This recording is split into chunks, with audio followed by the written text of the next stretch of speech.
About some of your childhood and a lot of stuff I don't know about, and I don't know about your parents. You know, when I tried to piss over a 6-foot fence, No. well, we all had piss contests, you know, and then you squeezed it, you know, and held let go, and then, What age are we talking and about? then, I guess it was about 10 or 15. Now I'm lucky to hit my shoes. No, I was thinking a little more along the lines of earlier.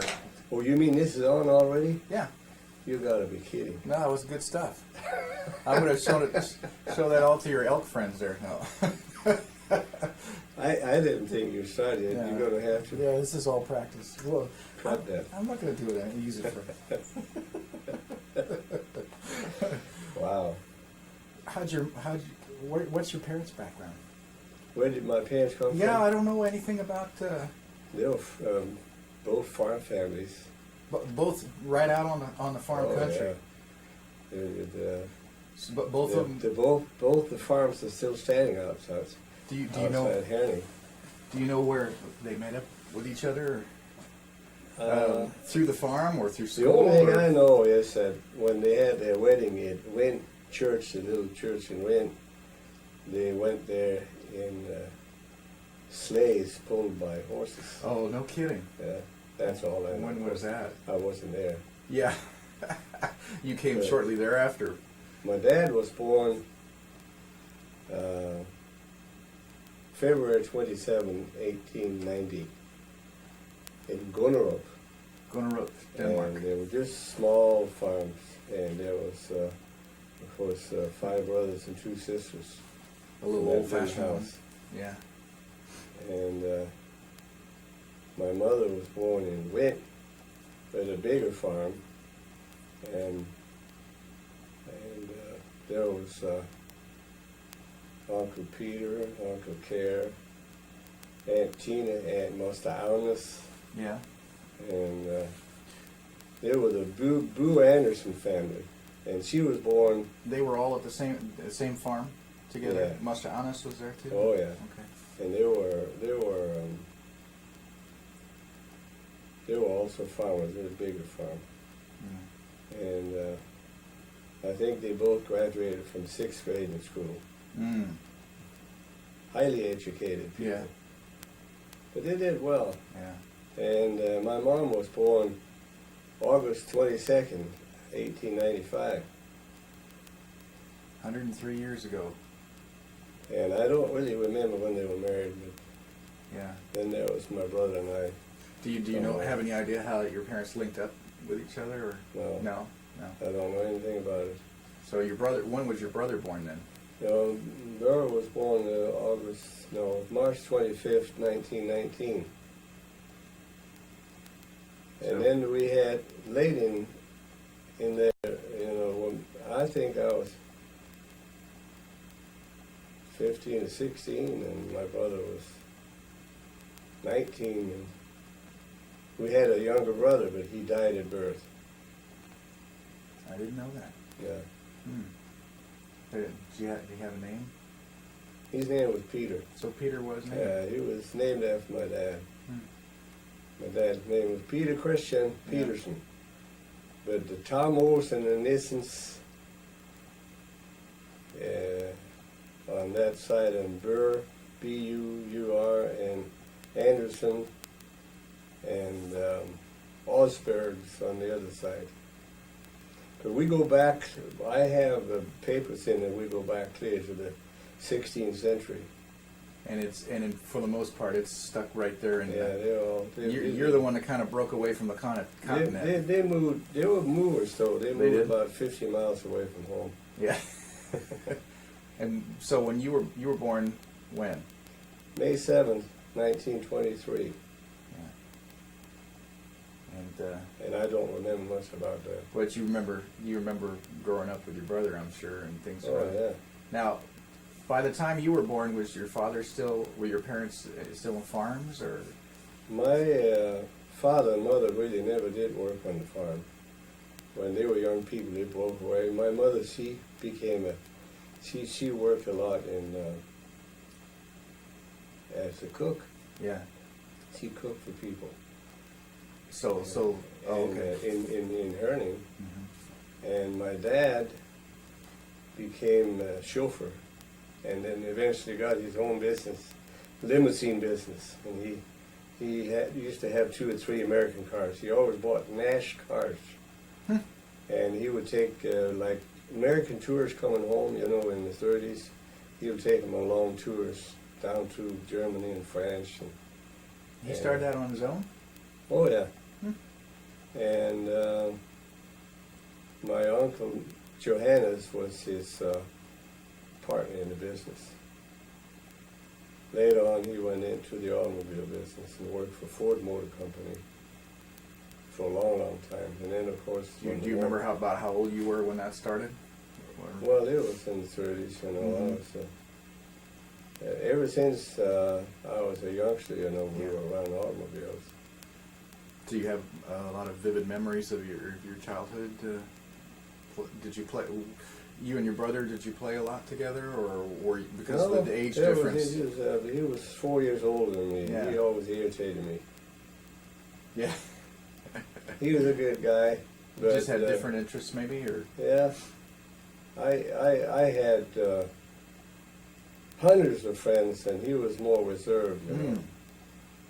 And I seem to, I don't know, I seem to catch up and befriend most people. My mom always laughed. I used to, when I was a kid, she was always amazed about, I found these little kids that didn't have anything. yeah. And I used to bring them home and give, let mom feed them. And some of the clothes we didn't use, I always thought it was nice to give it to them. You find the scruffy little kids that didn't have as much, and your mom thought that was nice, though, huh? She would help out. She never knew. She always had, well, where did you find him, you know? The little kids that didn't have anything. I always had it. But my father, of course, loved animals. He was great. You should see him go out on the farm. He would talk to those animals, cows, cattle, goats, you know. And, of course, he was a great hunter. He loves to hunt, and he trained pointers, English pointers. He trained them, but did he own them as well? Oh, yeah. So you had dogs around? Oh, we had pointers, English pointers all my life. So that probably translates to why we've always had a dog in the family and why it's been. He had the Scandinavian champion. His name was Peer, P-E-R. Oh, really? And he would compete with these dogs? Or? Fine fiend, really a fine dog. And I kind of grew up with that dog. And he trained him for field trials and all, and that's why I have all these trophies laying in there, you know, from those days. That was his big hobby.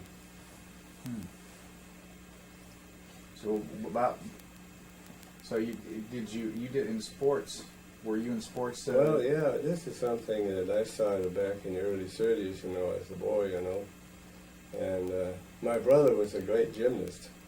We could both tumble, you know, somersaults and all that, but he was actually better than I was. So you think maybe he kind of drew you into sports, but you know, you were following Big Brother's example that way?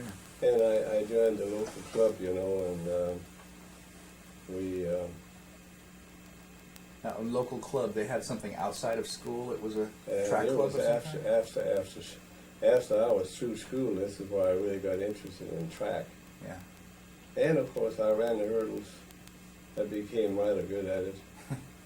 I was a member of the Danish national team several times, representing my country. And, of course, to get on that team, you had to be either number 1 or number 2 in the whole country. I was a Jutland champion on 400-meter hurdles and 110-meter hurdles. Was there much travel we traveled within through country? Scandinavia, of course. All of Most Scandinavia? of that stuff was during the war, and we were pretty confined. Oh. So there was, and this is actually where I got involved in guerrilla warfare. Well, through the track club itself, that's where the contacts were made? Yeah. And let's see, now when did the Nazis take Germany? or excuse me, take Denmark? We see it was in April, 9th of April, 1940. Yeah. Prior to that, I had. Where you remember where you were when that all took Oh, place? you betcha. I was at home, right at home. I was an apprentice in a clothing store. Right there in I had Hagen. just gotten back. Yeah, I had just gotten back. The previous year, as a 16-year-old, I went out to sea as a cabin boy, and the war broke out when I was in Singapore.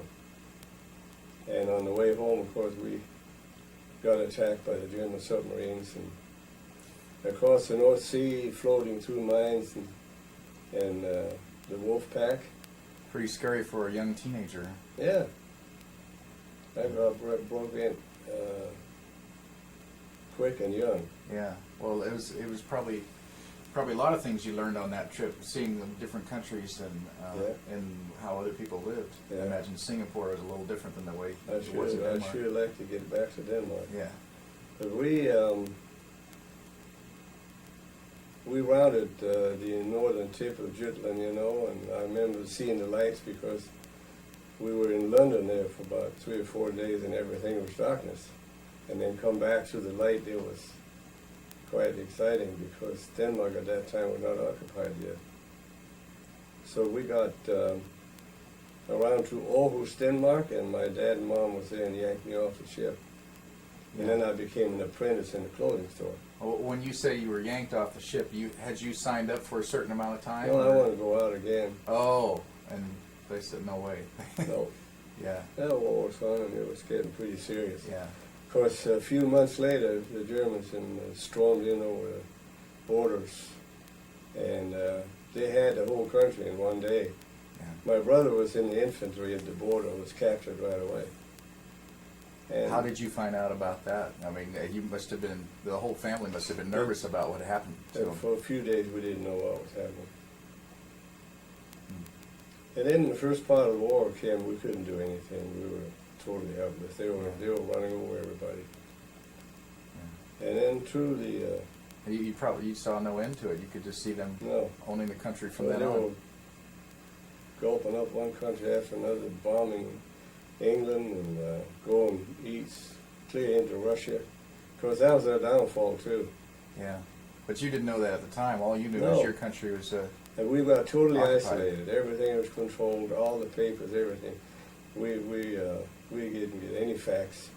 Then, of course, leaflets began to drop from the Allied machines, and we, So you knew you had outside support, oh yeah. that there was hope that you wouldn't be occupied forever. We had kind of a lukewarm government, that kind of wanted to not rock the boat. And we young people were terribly upset about that because we had no use for the Nazis at all. And So- then through the track club, I was asked to be a courier from my hometown and bring printing material out to the forest ranger out of the south of my hometown, and I had that job at night on bicycle, go out there with all the printing material for the illegal press. That's how I got brought in on it. They would break you in smaller jobs before Yeah. you would And then, go of on, course, I was graduate. anxious to get into the action. Yeah. But And what it's- kind of punishment would you have if you were to be caught with something like that? Well, in most cases, if you're not in the illegal press, was you would probably ended up in a concentration camp. So it's pretty And, serious. Yeah. Yeah, real serious. I did that for a while, and then I kept asking my superiors that I wanted to get in. I knew that they had began to drop weapons over Jutland, and Had sabotage was beginning to happen. Sabotage in the form of...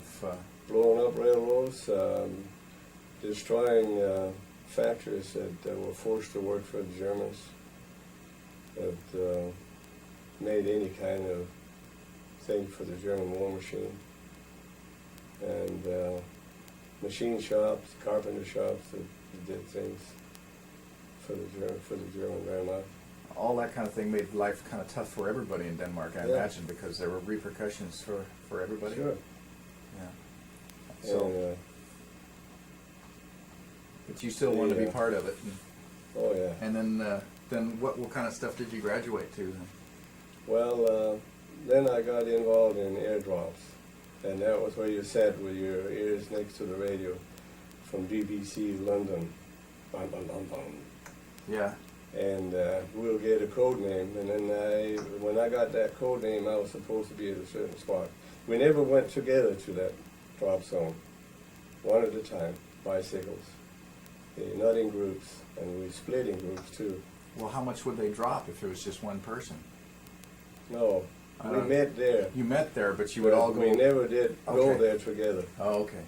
Yeah. So if somebody was caught, it would be just one. Sure.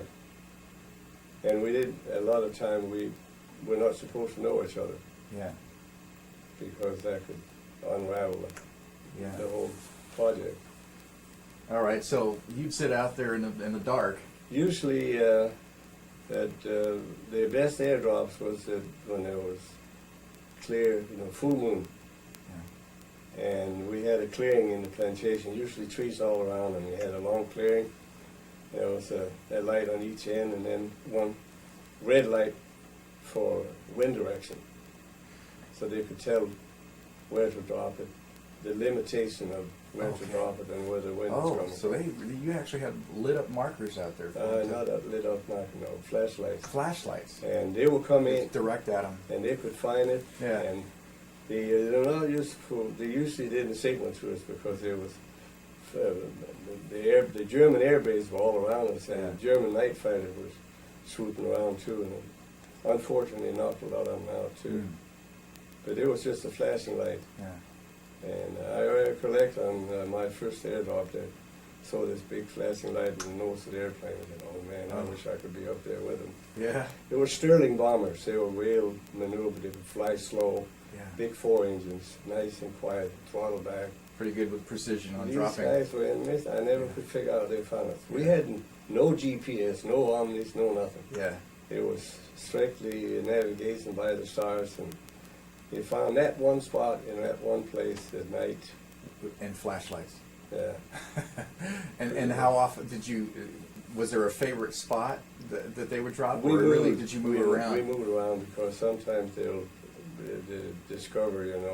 an airdrop. Of course, it happened up at Rannis where they had received a lot of weapons, and the family from the big inn up there, that they wiped the whole family and everybody out and That's executed them all. Sort of a famous story in Denmark, Yeah. isn't it? Oh yeah, they have that inn up there is now what you call impeached, not impeached. It's a historic landmark. Yeah, historic Yeah. landmark. So you've been to that inn too. Oh yeah, we were guests. Yeah.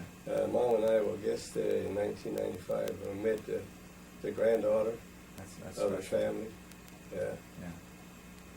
And again, I was there with Dr. Fraser last year, Hmm. and visited with him again. But So you would be out in these fields, and they would drop what? You said weaponry or, yeah, or supplies? containers, big containers. They were usually about 7 feet long, this big around, in metal. They would come down, and you really had to watch them because They had guys that got hit Yeah. by them, and of course they were heavy. Yeah.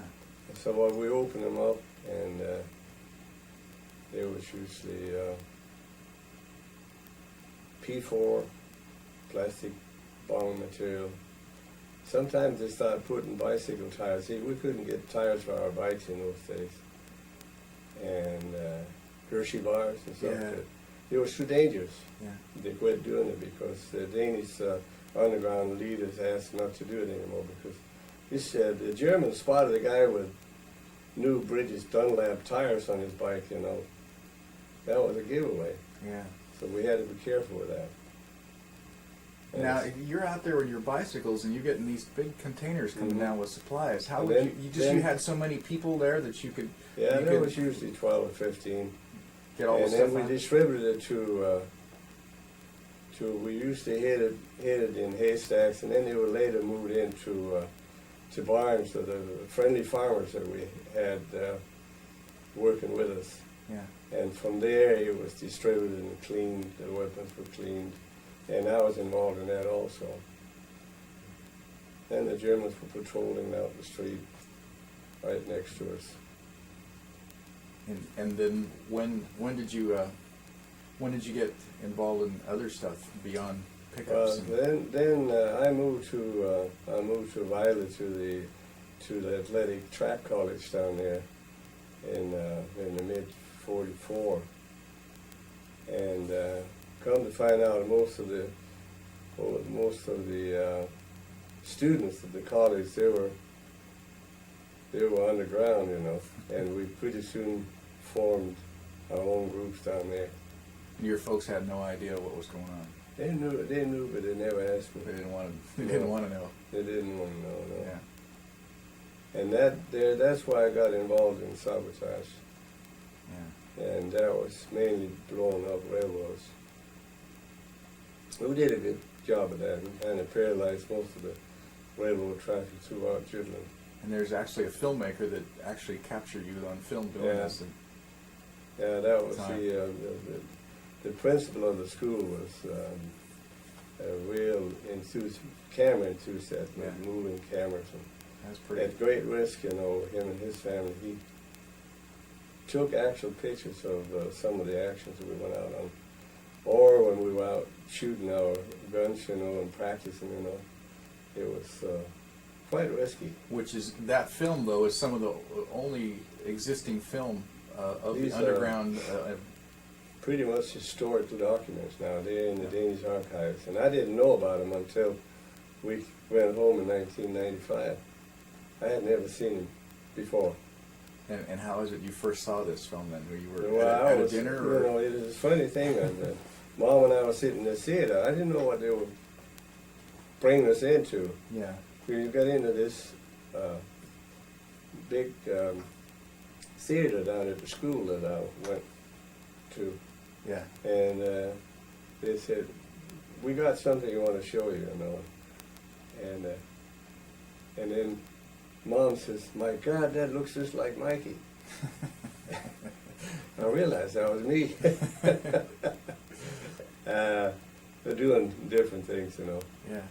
And I had totally forgotten about it. I had no idea that today, of course, they're boy, if they ever found that film during the occupation, that would be in trouble for all of you.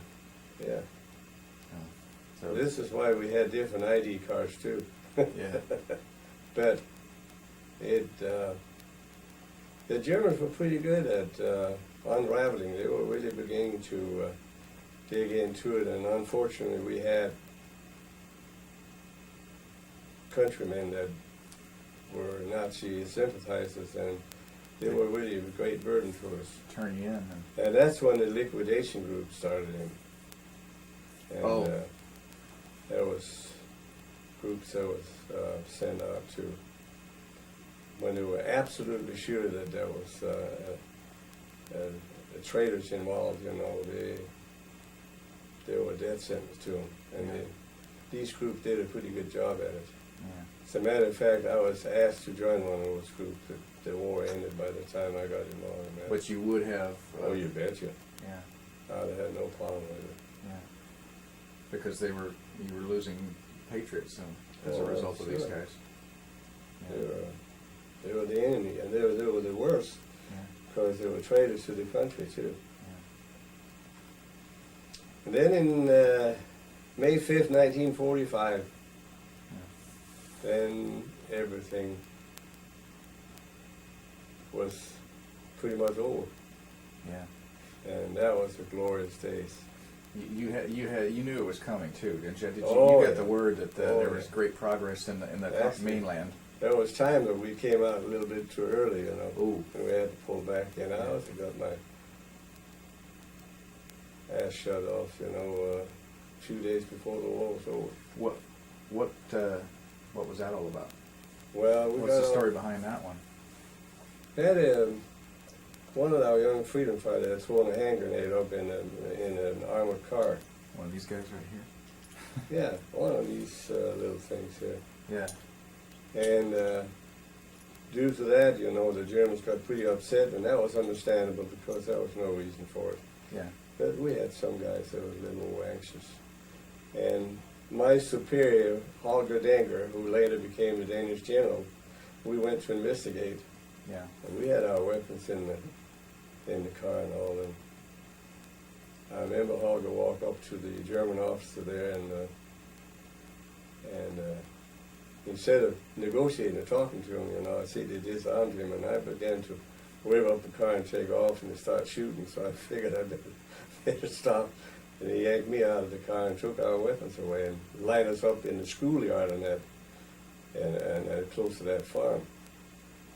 So you didn't know that this might have been... It could have been it. Luckily enough, Holger was good at German. We just came to investigate and see what was happening.